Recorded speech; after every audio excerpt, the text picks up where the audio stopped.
Ethan Cole hadn't slept through the night in 3 years, not since the accident. He used to wake up to his wife's soft breathing beside him, the quiet rhythm of her presence like a lullaby. Now he woke to silence, or worse, to the sound of his 10-year-old daughter Lily, crying in her room because she'd dreamed of her mom again. Those nights were the hardest. He'd sit on the edge of her bed, hand resting gently on her back, waiting for her breathing to steady, all while his own chest ached with a grief that never quite faded, just changed shape. By day, Ethan was the CEO of a fast-growing software company based in Portland. Investors called him relentless. Employees called him focused. His daughter just called him dad, and sometimes when she thought he wasn't listening, tired. He tried. He really did. He made it to school plays when he could, signed permission slips on time, and even learned how to braid Lily's hair after weeks of YouTube tutorials and many failed attempts that ended in giggles and tangled ponytails. But there were gaps, big ones, that he couldn't seem to fill no matter how hard he tried. One rainy Tuesday afternoon, Lily came home from school with a flyer clutched in her hand, damp at the edges from the drizzle outside. She stood in the kitchen doorway, eyes wide with something Ethan hadn't seen in a long time. Excitement. "Dad," she said, voice trembling just a little. "Can I learn guitar?" He blinked. "Guitar?" She nodded fast, holding out the flyer like an offering. "There's a music program at school, but they only have like 2 guitars for the whole class. Mrs. Chen said if I practice at home, I could join the spring recital." Ethan looked at the paper. It showed a smiling man in a crisp shirt standing beside a grand piano, holding a classical guitar. Maestro Rivera, certified instructor, 15 years experience, former conservatory faculty. Below it, in smaller print, private lessons available, all ages welcome. He smiled. Of course you can. But then reality hit. Between board meetings, investor calls, and late-night coding emergencies, when would he find time to vet teachers, schedule lessons, or even drive her to practice? He glanced at his watch. He had a video call with Tokyo in 20 minutes. "Tell you what," he said, ruffling her hair. "I'll have my assistant look into it. She'll find someone great." Lily's face fell just a fraction. "You won't pick someone yourself?" "I want to," he said honestly. "But I don't want you to wait. I'll make sure it's someone good, promise." She nodded, but the light in her eyes dimmed slightly. Ethan hated that look, the one that said, "I know you're trying, but it's not the same." Later that evening, after tucking Lily in and reviewing a product roadmap until 1 a.m., Ethan sent a quick message to his assistant, Rachel. "Lily wants guitar lessons. Find a reputable teacher, certified, patient, good with kids. Budget isn't an issue. Start ASAP." Rachel, who'd been juggling 3 executive schedules and a personal crisis of her own, a sick parent back in Ohio, read the message at 6 a.m. with bleary eyes.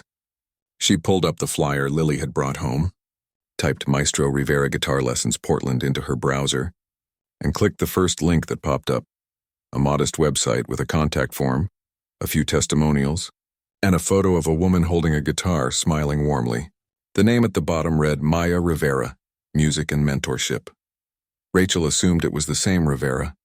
She didn't notice the lack of Maestro title. She didn't see that the 15 years experience claim was absent. She just saw a friendly face, a local number, and availability that week. She filled out the form with Ethan's address, Lily's age, and a note. Urgent start. CEO's daughter, please confirm ASAP. 2 days later, a woman showed up at Ethan's front door at exactly 4 p.m. She wasn't what he expected. For one, she looked exhausted. Her dark hair was pulled back in a messy bun, strands escaping around her face. She wore jeans and a faded sweater with a small coffee stain near the collar.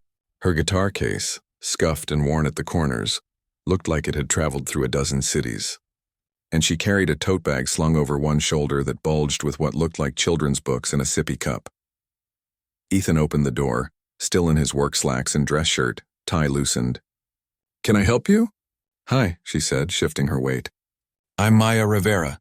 I'm here for Lily's guitar lesson." Ethan frowned slightly. "Rivera? I was expecting—" "Maestro Rivera," Maya blinked. "Oh, that's my brother. He's not available right now. He's on tour in Europe." A beat of silence passed. Rain tapped softly against the porch roof. "You're not the instructor we booked. Ethan said, voice neutral but edged with confusion. I know, she said quickly. I got the request through our shared website. I assumed, well, I figured since he couldn't do it and I've been teaching for years, just not professionally certified like him, I could fill in, at least for a trial. I really need the hours. Her voice dropped on the last part, almost a whisper. Ethan glanced over his shoulder. Lily stood in the hallway, eyes wide, clutching her stuffed rabbit. She'd heard everything. Please, Dad, she whispered. He looked back at Maya. She wasn't polished. She didn't look like the maestro from the flyer. But there was something in her eyes, warmth maybe, or quiet strength that reminded him of his wife. And Lily was already halfway out the door in her heart. He sighed. All right, one lesson, just to see how it goes. Maya's shoulders relaxed. Thank you. I won't let you down. She stepped inside, and Ethan noticed how carefully she wiped her shoes on the mat. How she smiled at Lily like she genuinely saw her, not as a CEO's daughter, but as a kid who wanted to learn. They settled in the sunroom, where Ethan had set up a small music corner with a stool and a spare acoustic guitar he'd bought online the night before. Maya sat across from Lily, tuning the instrument with practiced hands. So, she said gently, what kind of music do you like? Lily shrugged. I don't know. My mom used to sing Blackbird by the Beatles. Maya's fingers paused on the strings. That's a beautiful song. Do you know it? Lily asked. I do, Maya said softly. It's about hope, about learning to fly even when things are hard. Lily nodded, eyes glistening. Maya didn't launch into scales or theory. Instead, she showed Lily how to hold the guitar, how to rest her fingers without tensing up. She played a few simple chords, G, C, D, and let Lily strum along even when it sounded messy. You don't have to be perfect, Maya said, catching Lily's worried glance. Music isn't about getting it right the first time. It's about showing up even when your hands shake. Ethan watched from the kitchen doorway, coffee forgotten in his mug. He hadn't planned to stay. He had a strategy meeting in an hour. But something about the scene held him there. The way Maya leaned in when Lily asked a question, the way she laughed at her own fumbled chord change, the way Lily's shoulders slowly dropped as she relaxed into the moment. When the hour ended, Lily didn't want Maya to leave. Can you come back next week? She asked, voice small but hopeful. Maya looked at Ethan, waiting for his cue. He should have said no. He should have called Rachel, demanded a proper instructor, someone with credentials and references. But Lily hadn't looked this alive in months. One more week, he said. Then we'll reassess. Maya nodded, packing up her things. As she walked to the door, she turned. She's got a good ear. And a kind heart. That matters more than perfect pitch. After she left, Lily ran to her room and came back with a notebook.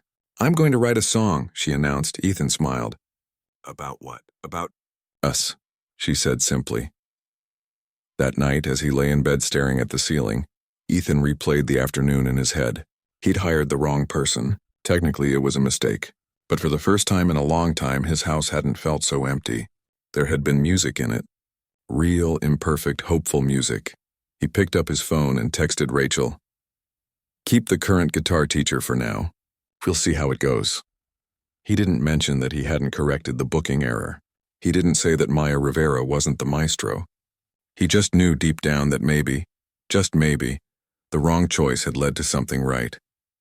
And for now, that was enough. Weeks passed, and the guitar lessons became a steady rhythm in their lives, every Tuesday and Thursday at 4 like clockwork. At first, Ethan told himself it was temporary.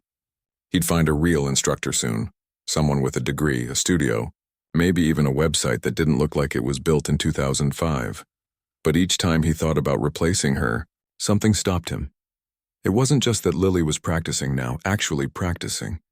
Not just pretending to while scrolling on her tablet. It was the way she hummed while doing homework, the way she'd strum softly before bed, the way she'd started leaving little notes on the fridge. Dad, I learned a new chord. C major, with a wobbly drawing of a guitar underneath. And then there was Maya. She never arrived late. Never canceled unless it was absolutely necessary. She always brought extra picks, a tuner, and once, a handmade chord chart with cartoon animals holding guitars. Leo helped me draw them, she'd said with a tired but proud smile. Ethan didn't know who Leo was at first, but he figured it was a nephew or a neighbor's kid.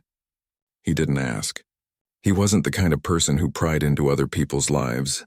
Grief had taught him that everyone carried invisible weights, and it wasn't his place to demand they unpack them, but he started noticing things, like how Maya always wore the same pair of worn-out sneakers, the soles cracked near the heel. How she'd glance at her phone every few minutes during lessons, her expression tightening. Just slightly before she'd force a smile and turn back to Lily. How she never accepted the bottled water he offered, saying, "I'm fine, really," even on hot afternoons when the sunroom felt like a greenhouse. One Thursday, a thunderstorm rolled in unexpectedly. Rain hammered the roof, wind rattling the windows. Maya arrived soaked, her hair plastered to her forehead, her guitar case wrapped in a plastic grocery bag.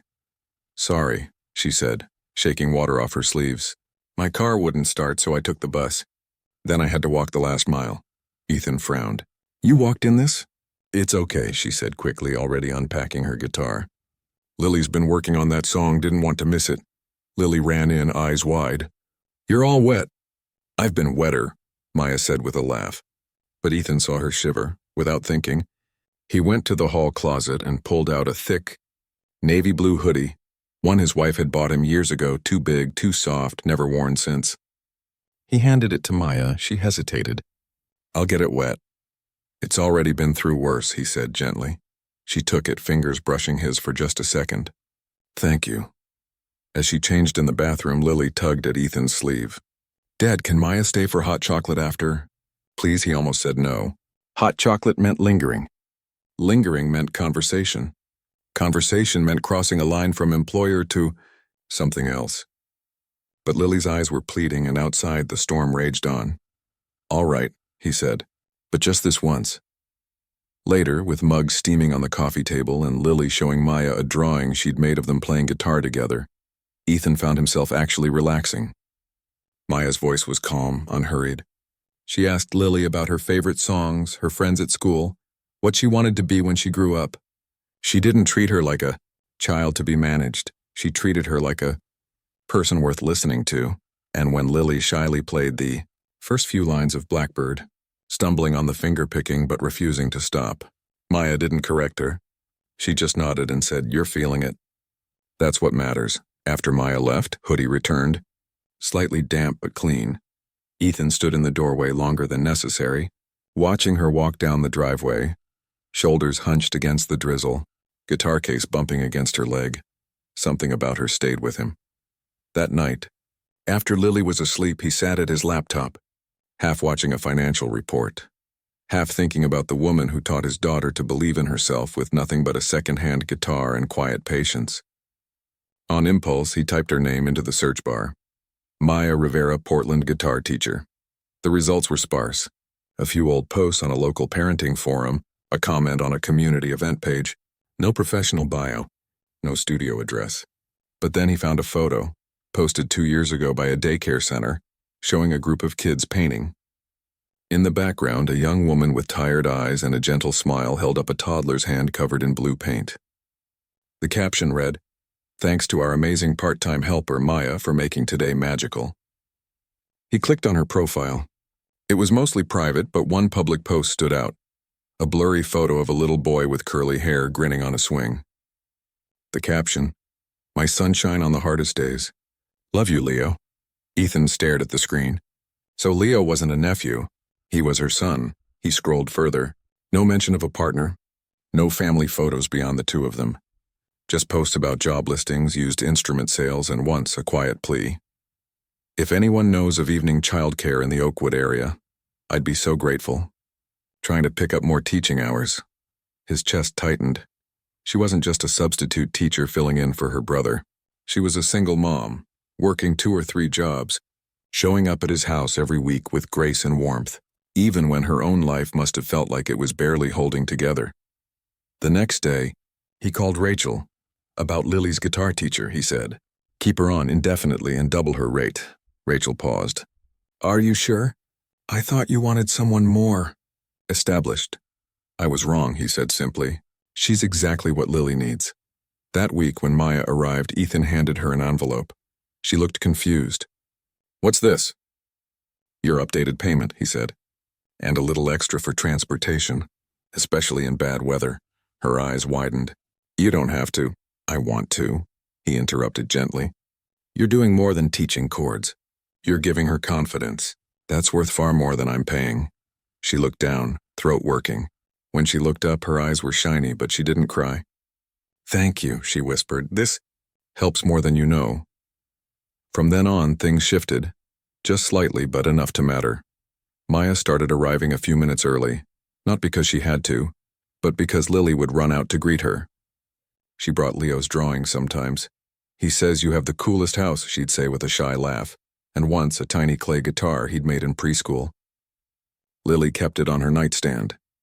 Ethan began staying for the whole lesson, not just listening from the hallway. He'd sit in the armchair by the window, sipping tea, watching the two of them work through tricky transitions or laugh over silly mistakes.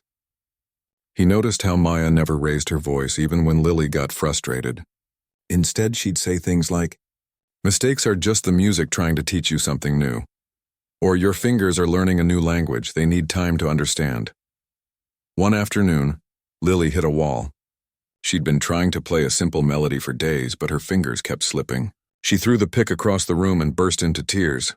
"I'm never going to get it," she sobbed. "I'm just bad at this." Maya didn't rush to fix it. She just sat quietly for a moment, then said, "You know, when Leo was learning to walk, he fell so many times I lost count. Every time he'd look up at me like, 'Did you see that?' Not I failed, just, 'Did you see me try?'"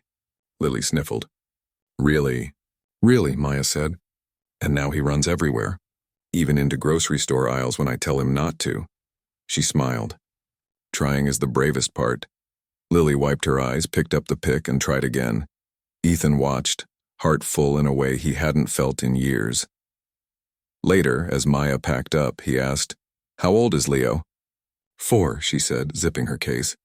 "He's a lot. In the best way." "You must be exhausted," he said before he could stop himself. She laughed softly. "Most days, yeah. But he's my why. You know, he did." More than she realized. A few days later, Lily came home from school unusually quiet. At dinner, she pushed her food around her plate. "What's wrong, Bug?" Ethan asked. She looked up, eyes watery. "Some kid said I sound like a dying cat when I play." They laughed. Ethan's stomach dropped. "Did you tell your teacher?" She shook her head. "I don't want to go back to music class." That night he lay awake, anger simmering under his skin. He wanted to march into that school, demand better. But he knew that wouldn't help Lily. She needed to feel safe, not rescued. The next lesson, Maya arrived to find Lily sitting on the porch steps, guitar untouched beside her. "Hey," Maya said, sitting down beside her. "Rough day?" Lily nodded. Instead of pushing, Maya pulled out her own guitar and started playing, softly, slowly, a song Ethan didn't recognize. It was simple, sweet, full of space between the notes. "My brother wrote this," she said after a while. "He played it for me the day Leo was born. Said it was for all the times I'd feel like I wasn't enough. But the music reminded me, you don't have to be perfect to be loved." She handed the guitar to Lily. "Play something, anything. Just for you, not for them." Lily hesitated, then placed her fingers on the strings. She played a few clumsy chords, then the opening of Blackbird. Her voice was shaky at first, but it grew stronger with each line. Maya closed her eyes and listened like it was the most beautiful thing she'd ever heard. Ethan watched from the window. Throat tight. After the lesson, Maya lingered. "She's going to be okay," she said quietly. "Kids are cruel sometimes. But music gives them a place to hide until they're ready to come out again." He nodded. "You're good with her." "I've been where she is," Maya admitted. "Not with music, my parents couldn't afford lessons. But with feeling like I didn't belong, like I wasn't smart enough or strong enough." She looked toward the street where a battered sedan was parked. "Now I just want Leo to never feel that way. And if I can help Lily feel a little less alone, that's enough." Ethan didn't know what to say, so he didn't say anything. He just handed her a thermos.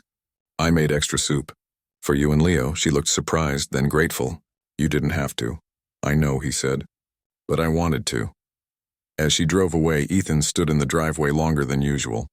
The sky was clear, stars beginning to show. Inside, Lily was practicing again, softly, carefully, but without fear. He thought about Maya's tired eyes, her worn shoes, her son's clay guitar. He thought about how she showed up, week after week, giving more than she had to give, asking for nothing in return. And for the first time since his wife died, he felt something other than guilt or grief when he thought about the future. He felt hope, not because everything was fixed, far from it, but because two broken people in their own quiet ways were helping each other heal, and sometimes that was enough to start over. The rain came down in sheets that Thursday afternoon, the kind of storm that turned streets into rivers and made windshield wipers useless. Ethan was on a call with investors in Singapore when his phone buzzed. Not his work line, but the one he kept for Lily's school and emergencies. He ignored it at first, but it buzzed again. And again. He excused himself, stepping into the hall. Wait. Hello? Hi, Mr. Cole? It's Maya. Her voice was rushed, breathless. I'm so sorry, but I can't make today's lesson. Leo's running a high fever, and I just got called from the daycare. He's burning up, and I need to take him to urgent care. Ethan's first thought was relief. Lily wouldn't be disappointed if he told her the teacher was sick. But then he heard the strain in Maya's voice, the barely held-together edge of panic. Is he okay? I don't know yet, she said, voice cracking just slightly. He was fine this morning. Now he won't stop crying. Where are you? Ethan asked before he could stop himself. At the clinic on Maple and 5th. They said there's a 2-hour wait. He glanced out the window. The rain hadn't let up. Do you have a car? My old one died last week. I'm taking the bus, but it's slow in this weather. Ethan didn't hesitate. Stay there. I'll be there in 20 minutes. Wait, you don't have to. I'm already on my way, he said, already grabbing his keys. And bring Lily's sheet music. She left it on the piano. He didn't tell her it was an excuse. He just needed a reason that didn't sound like he was overstepping. 20 minutes later, he pulled up to the clinic, a small, fluorescent-lit building with a flickering sign and a nearly empty parking lot. Inside, he found Maya in the corner of the waiting room, holding a wriggling, flushed little boy wrapped in a thin jacket.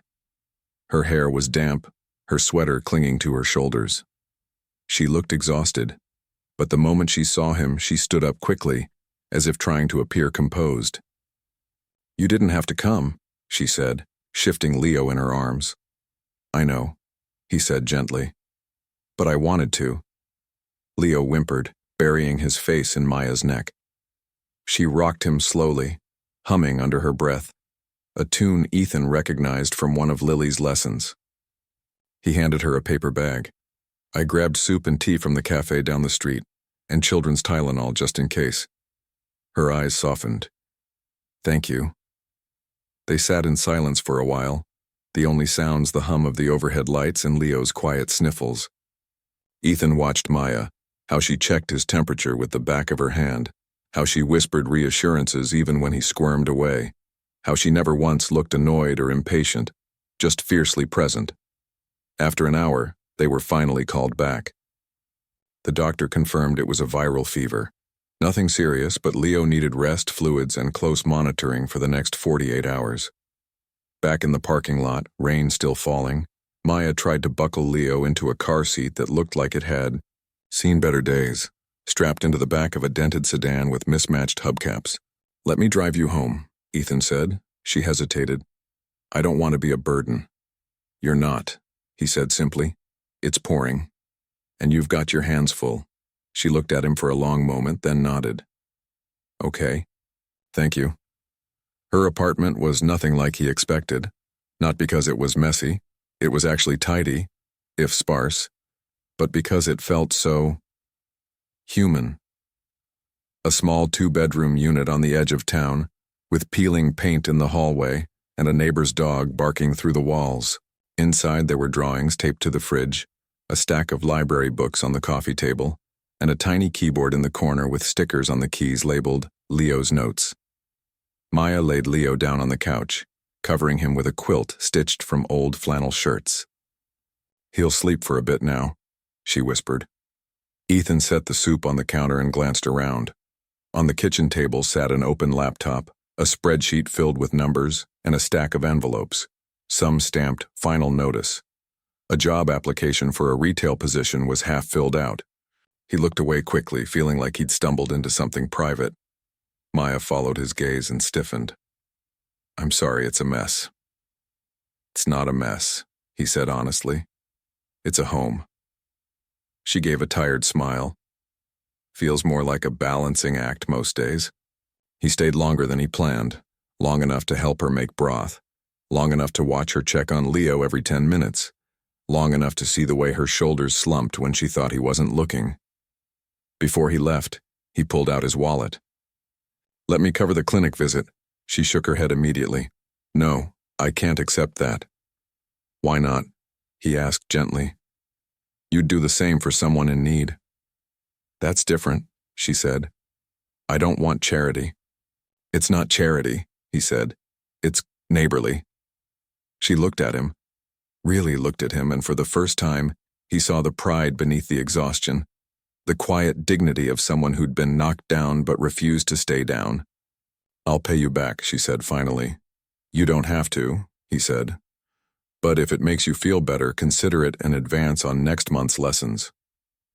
She nodded, relief flickering in her eyes. That night back at his house, Ethan couldn't sleep. He kept thinking about the apartment. The thin curtains, the second-hand furniture, the way Maya had tucked the quilt around Leo like it was the most important thing in the world. And then Lily came into his room, clutching her guitar. "Dad?" she whispered. "I can't sleep." He patted the bed. "Come here." She climbed in, guitar across her lap. "Is Maya okay? And Leo?" "They're fine," he said. "Just a fever." Lily strummed softly. "I wrote a song for him, about getting better." "Play it for me." She did. A simple melody, sweet and slow, with lyrics about sunshine after rain and strong arms that hold you when you're scared. Her voice wavered, but she didn't stop. When she finished, Ethan kissed the top of her head. "That's beautiful, Bug." "I hope Leo likes it," she said quietly. "He will," Ethan said, "because it comes from your heart." The next morning, Lily insisted on making a get well card for Leo. She drew a guitar, a sun, and 2 stick figures holding hands, one labeled Maya, the other Leo. On the inside she wrote, "Music makes you better. Love, Lily." Ethan drove her to Maya's apartment after school. Leo was feeling better, sitting on the floor with building blocks, cheeks still pink but eyes bright. When Lily handed him the card, he grinned and held it up like a trophy. Maya watched them, arms crossed, a softness in her expression Ethan hadn't seen before. Later, as they walked back to the car, Lily said, "Dad, can Maya and Leo come over for dinner sometime?" He smiled. "I think that's a great idea." But life had other plans. 2 days later, Ethan's company was hit with a crisis. A news outlet published an exposé claiming his firm underpaid contract workers and ignored safety complaints in their overseas offices. Stock prices dropped. Emails flooded in from angry customers. His board demanded answers. He spent 3 days in back-to-back meetings, barely sleeping, barely eating. He canceled everything, even Lily's weekend plans. She didn't complain, but he saw the hurt in her eyes when he told her. On the 4th night, exhausted and frustrated, he sat alone in his study, staring at a blank screen. He'd written and deleted the same apology statement a dozen times. Nothing felt right. Nothing felt honest. Then he heard soft strumming from the sunroom. He followed the sound and found Lily playing quietly, carefully, the song she'd written for Leo. Her fingers moved with more confidence now. The melody was simple but full of feeling. He leaned in the doorway, listening. When she finished, she looked up. "Hi, Dad."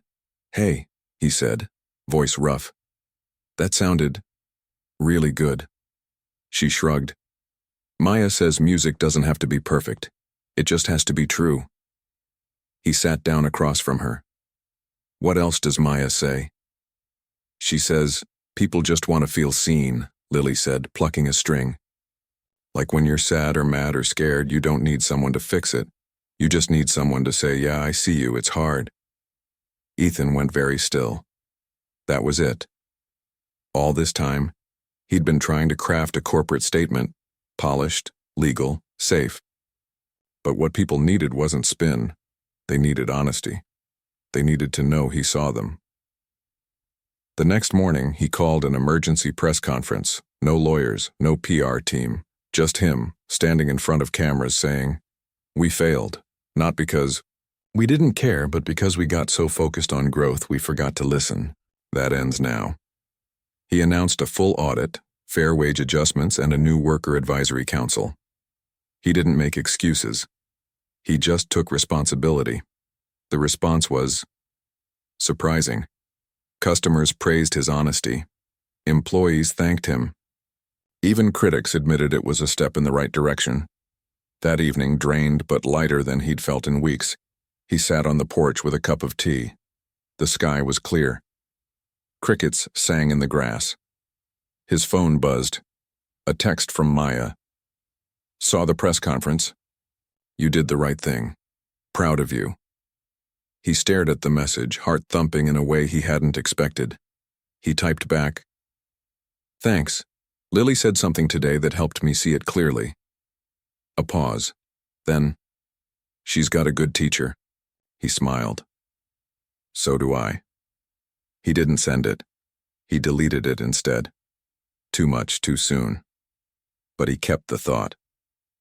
Later that week, during her lesson, Maya arrived with Leo in tow. He was still recovering, and his daycare was closed for cleaning. Lily was thrilled. The two kids sat on the rug, Leo banging gently on a toy drum while Lily played chords, making up a silly song about a dancing raccoon. Maya watched them, a quiet joy on her face. Afterward, as she packed up, Ethan said, "You know, you never told me how you ended up teaching." She paused, hand on her guitar case. "My mom was a music teacher. She taught me everything, how to listen, how to feel the rhythm, how to use music to say things words can't." She smiled faintly. "I was in college for music education when I got pregnant. My partner didn't stick around, so I dropped out, needed to work, needed to care for Leo." She shrugged. "Teaching lessons was the only way to keep music in my life and in his." "Your S. Till a teacher," Ethan said. "Maybe the best kind." She looked at him surprised. "Why do you say that?" "Because you teach more than notes," he said. "You teach courage, kindness, how to keep going when it's hard." She looked away, blinking fast. "Some days I don't feel very brave." "You don't have to feel brave," he said softly. "You just have to show up." "And you do." Every time, she didn't answer, but when she left, she held his gaze a second longer than usual. That night, Lily came to him with tears in her eyes. "I lied," she whispered. "About what, Bug?" "I told Maya I've been practicing every day, but I haven't. I'm scared I'll never be good enough for the recital. I just pretend." Ethan pulled her close. "Oh, sweetheart, I don't want to disappoint her." "You won't," he said, "because she doesn't care about perfect. She cares about you." He thought about Maya's apartment, her tired eyes, her son's fever, her quiet strength. He thought about how she'd shown up for Lily even when her own world was falling apart. And he realized something. They'd all been drifting. Him, Lily, even Maya, each carrying their own grief, their own fears, their own loneliness, but somehow, through a mistaken hire and a child's wish to play guitar, they'd found each other, not to fix everything, but to remind each other they weren't alone. And maybe, just maybe, that was the first real note of a new song. Things settled into a new kind of rhythm after that. Quieter, softer, but steadier. Ethan didn't just keep Maya on as Lily's teacher. He made it official. He sat her down one afternoon after a lesson and said, "I want you to be Lily's regular instructor. Not temporary. Not a fill-in. I'll pay you fairly. Give you flexible hours. And if you ever need to bring Leo, he's always welcome." Maya looked surprised, then cautious. "Are you sure?" "I'm not certified like my brother. I don't have a fancy studio or a degree." "You have something better," Ethan said. "You have heart. And Lily trusts you. That's worth more than any certificate." She studied him for a long moment like she was trying to decide if he meant it. Then she nodded slowly. "Okay, thank you." From then on, Tuesdays and Thursdays became sacred. Maya arrived with her guitar, a thermos of tea, and sometimes Leo in tow. his tiny backpack bouncing as he ran ahead to greet Lily. The two kids had formed their own little band, Lily on guitar, Leo on a plastic keyboard or a tambourine, making up songs about dragons, ice cream trucks, and the neighbor's grumpy cat. Ethan started joining them more often, not just watching but participating. He'd sit on the floor with a cup of coffee, listening as Maya guided Lily through chord changes or helped her write lyrics. He noticed how Maya never rushed. She'd let Lily fumble, let her try again, let her sit in silence when she was frustrated. Music isn't a race, she'd say. It's a conversation between your hands and your heart. One Saturday morning, Ethan found Maya in the kitchen, washing her hands at the sink while Lily and Leo built a fort in the living room. "Can I ask you something?" he said, leaning against the counter. "Sure," she said, drying her hands on a towel. "How do you stay so calm? With everything, work, Leo, bills, all of it. You never seem overwhelmed." She gave a small, tired laugh. "Oh, I'm overwhelmed all the time. I just don't show it in front of him." She nodded toward Leo, who was now wearing a colander as a helmet. "Kids pick up on stress like radar. If I fall apart, he falls apart. So I save it for the shower or the car or 2 a.m. when no one's watching." Ethan nodded. He knew that feeling too well. "But it helps," she added, "to have moments like this, where someone lets you in, where you don't have to explain why you're tired, you just are and it's okay." He looked at her. Really looked. Her eyes were still tired, but there was a light in them now that hadn't been there before, like she was starting to believe she belonged here. "I'm glad you're here," he said quietly. She smiled. "Me too." As the weeks passed, their conversations grew longer. They'd talk while cleaning up after lessons, about parenting, about music, about how hard it was to find good childcare, about the way rain sounded different in the city versus the woods. They never talked about romance. Never flirted. It wasn't that kind of connection. It was deeper. Two people who understood what it meant to carry love and loss in the same breath. Then came the day everything shifted again. Ethan's company was doing better after the press conference, but trust took time to rebuild. One afternoon, a major client threatened to pull out unless he agreed to cut corners on a new project, skip safety checks, rush the timeline, ignore worker feedback. It was the kind of decision that would boost profits short-term but could hurt people long-term. He sat in his office, staring at the contract, feeling that old familiar pressure, the weight of being the one who had to choose between doing what was easy and what was right. That evening, during Maya's lesson, he lingered in the sunroom longer than usual. Lily was practicing a new song, one she'd written about a quiet hero who fixes broken things without making noise. Maya sat beside her, nodding along, eyes closed like she was feeling the music in her bones. When the lesson ended, Ethan asked, "Do you have a minute?" Maya nodded, tucking her guitar into its case. They sat on the back porch as the sun dipped below the trees. Fireflies blinked in the grass. "I've got a decision to make," he said, not looking at her. "A big one. And I keep thinking about what's smart, what's safe, what'll keep the company afloat. But I can't stop feeling like I'm missing something." "What's that?" she asked gently. "The human part," he said. "I used to care more about people than numbers.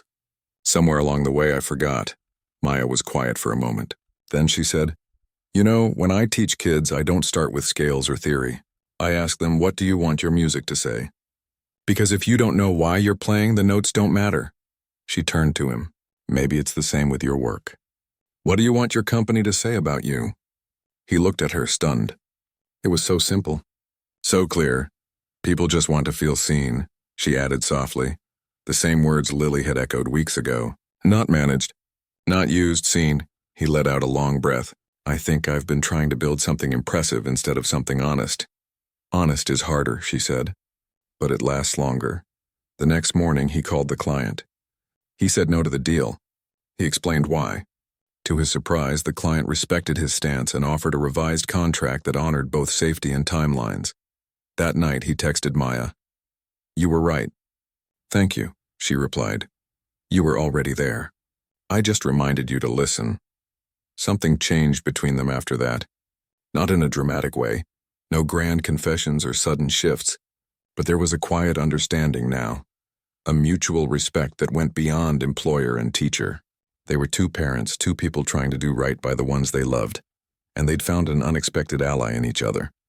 One rainy Thursday, Leo came down with a cold again. Maya texted to cancel, but Ethan replied, "Bring him over. Lily's got a new blanket fort. He can rest here while you teach." So she came. Leo curled up on the couch under a mountain of pillows, wrapped in a soft blanket, while Maya taught Lily a new finger-picking pattern. Ethan made soup. Later he found Maya sitting beside Leo, gently brushing his hair off his forehead, humming a lullaby. He didn't say anything. He just watched, heart full in a way he hadn't expected. After she left, Lily came to him with a serious look. "Dad? Yeah? Do you think Maya's lonely?" He paused. "Why do you ask?" "She talks about Leo all the time, but never about anyone else. And sometimes when she thinks no one's looking, she looks sad." Ethan didn't know what to say. He just hugged his daughter. "I think a lot of grown-ups are lonely, Bug, even when they're doing their best." "Maybe we can be her people," Lily said simply. He kissed the top of her head. "I think we already are." The weeks turned into months. Spring bloomed. The recital was coming up and Lily was nervous, but not like before. Now her fear was mixed with excitement. She'd written a new song, one she refused to play for anyone until the big night. Maya helped her polish it, note by note. "It's good," she told Lily one afternoon. "Really good. Not because it's perfect, but because it's true." Ethan overheard that, and it struck him how much Maya had given them.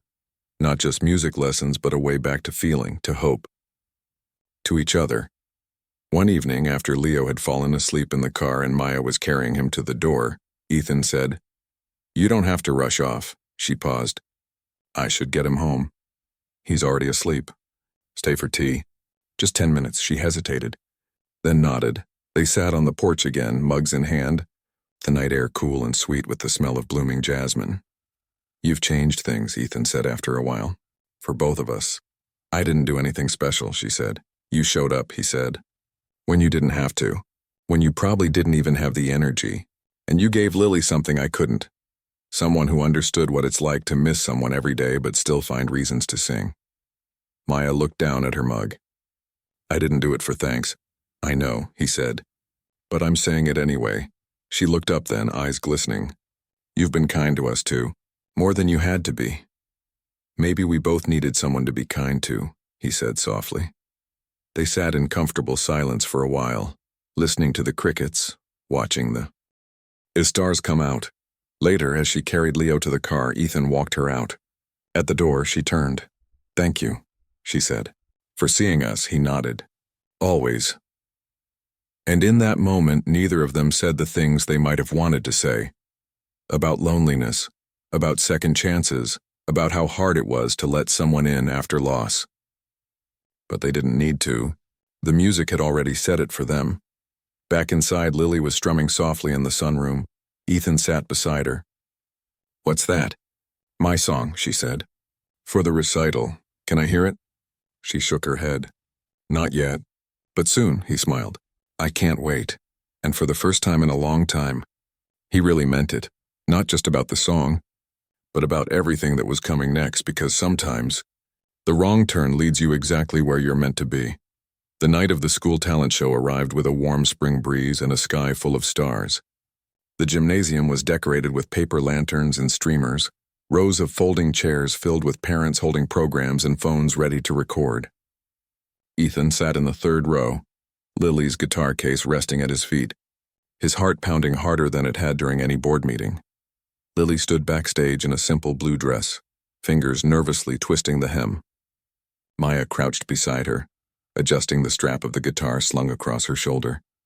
"You've got this," Maya whispered, brushing a loose strand of hair from Lily's face. "Just breathe. Play like you do at home with your heart, not your hands." Lily nodded, but her eyes darted toward the curtain. "What if I mess up?" "Then you'll be in good company," Maya said with a soft smile. "Every great musician has. What matters is that you're up there, sharing something true." From the wings, Leo peeked out, clutching a stuffed raccoon, Lily's gift to him after their dancing raccoon song became a household hit. He gave her a thumbs up. Lily smiled for the first time all evening. Back in the audience, Ethan watched Maya guide Lily with quiet confidence, the way she always did. Steady, kind, never pushing, just holding space. He thought about how this woman had walked into his life by accident, carrying nothing but a worn guitar and a tired heart, and somehow helped stitch his family back together. When Lily's name was called, the room quieted. She walked to the center of the stage, guitar in hand, small but sure. She looked out, not at the crowd, but straight at Ethan, then at Maya and Leo in the front row. She took a deep breath and she began to play. The first notes were soft, just a few gentle chords that filled the room like a sigh. Then her voice came in, clear, a little shaky at first, but growing stronger with every line. One mom taught me how to dream, with lullabies and starlight beams. She's gone now, but her song stays in quiet nights and sunlit days. Ethan's throat tightened. He hadn't known she'd written about her mother. No one had. Another mom showed me how to try, even when my hands shake, even when I cry. She sings with tired eyes and a heart so wide, and walks beside me step by step, side by side. Maya's hand flew to her mouth. Tears welled in her eyes, but she didn't look away. Leo leaned into her, eyes wide with pride. And my dad, he tries so hard, carrying silence like a heavy yard. But now we laugh, and now we play, and music helps us find our way. So this is for the ones who stay, who show up even on the grayest day, for love that grows in broken ground. Two moms and a dad, and a new kind of sound. The last chord rang out, soft and lingering. For a heartbeat, the room was silent. Then applause erupted, warm, genuine, full of feeling. Lily blinked, surprised, then smiled. A real, wide, unguarded smile. She bowed quickly and hurried off stage, straight into Maya's arms. Maya hugged her tight, whispering something Ethan couldn't hear, but he saw Lily nod, tears mixing with laughter. Ethan stood slowly, heart full in a way he hadn't felt in years. Not because the song was perfect, it wasn't, but because it was honest. Because it named the love that had grown in the cracks of their grief, the unexpected family they'd become. After the show, parents milled about, complimenting performers, snapping photos. Ethan found Maya near the refreshment table, Leo balanced on her hip, sipping juice from a tiny cup. She was incredible, Ethan said, voice rough. Maya shook her head. She's the one who wrote it. I just helped her find the notes. You helped her find her voice, he corrected gently. She looked at him then, really looked, and for the first time, he saw something new in her eyes, not just warmth but possibility, a quiet hope like a seed finally getting sun. Later, as they packed up, Lily ran over, beaming. Dad! Maya, Leo, group hug! They gathered in the middle of the emptying gym. Ethan, Lily, Maya, and Leo, arms around each other, laughing, a little teary, completely mismatched and perfectly whole. On the drive home, Lily fell asleep in the back seat, guitar resting across her lap like a shield and a promise. Ethan glanced in the rearview mirror at her peaceful face and felt a deep, quiet gratitude. The next evening, he called Maya. Would you and Leo like to come over for dinner? He asked. Just us. No lessons. No agenda. There was a pause. Then softly, yeah, we'd like that. So they came. Maya brought homemade empanadas, Leo's favorite, and a small potted plant she'd grown from a cutting. For your sunroom, she said. It likes music. They ate on the back patio as fireflies blinked in the dusk. Leo and Lily chased each other around the yard, giggling. Ethan and Maya sat at the table, talking about nothing and everything. About how Leo had started humming melodies in his sleep. About how Lily had signed up for summer music camp. About the way the light looked just before sunset. After dinner, Lily dragged her guitar outside. Let's play something, she said, so they did. Maya strummed a simple folk tune. Lily added harmony. Leo banged on a pot with a wooden spoon like it was a drum. Ethan sat on the steps watching them, listening to the music rise and fall in the warm night air. It wasn't polished. It wasn't perfect, but it was theirs. Later, as Maya packed to leave, Ethan walked her to the car. The streetlights cast long shadows on the driveway. Thank you, he said, for everything. She turned to him. I should be thanking you. You gave us a place to belong, he shook his head. We gave each other that. They stood there for a moment, the air between them full of unspoken things. Gratitude, respect, maybe something more. But neither rushed it. There was no need. They had time now. Would you like to get coffee sometime? He asked finally, voice low. Just us, no kids.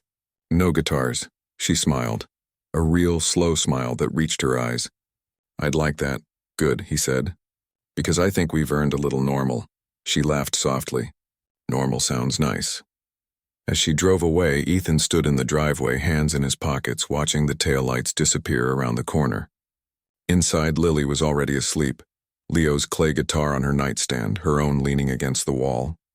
He went back in, turned off the lights, and sat in the sunroom for a while, listening to the quiet. No grief pressing down, no loneliness echoing in the halls, just peace, and the faint lingering hum of a song that had brought them all home. In the weeks that followed, life didn't magically fix itself. Maya still juggled jobs. Ethan still had tough days at work. Lily still missed her mom. Leo still spilled juice on the couch. But now they faced it together, not as strangers brought together by mistake, but as a family stitched together by choice, by kindness, by music. They started having Sunday dinners. Sometimes at Ethan's house, sometimes at Maya's tiny apartment, where they'd eat takeout on the floor and let the kids build blanket forts. They didn't label what they were, boyfriend and girlfriend, step-parents, anything official. They just showed up for each other day after day in the small, steady ways that mattered most.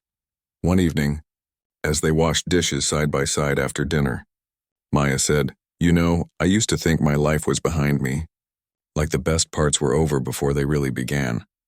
Ethan looked at her. "And now?" She smiled, drying a plate. "Now I think the best parts are just getting started." He reached over and gently took the dish from her hand. Their fingers brushed. Neither pulled away. Outside, Lily and Leo were playing guitar on the porch, making up a new song about a brave little bird who learned to fly with the help of two trees who loved her. And inside, two grown-ups who'd been broken in different ways finally let themselves believe that healing wasn't about forgetting the past, but about building something beautiful from what remained.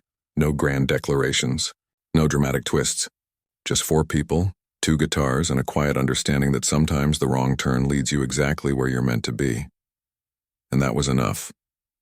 More than enough. It was everything.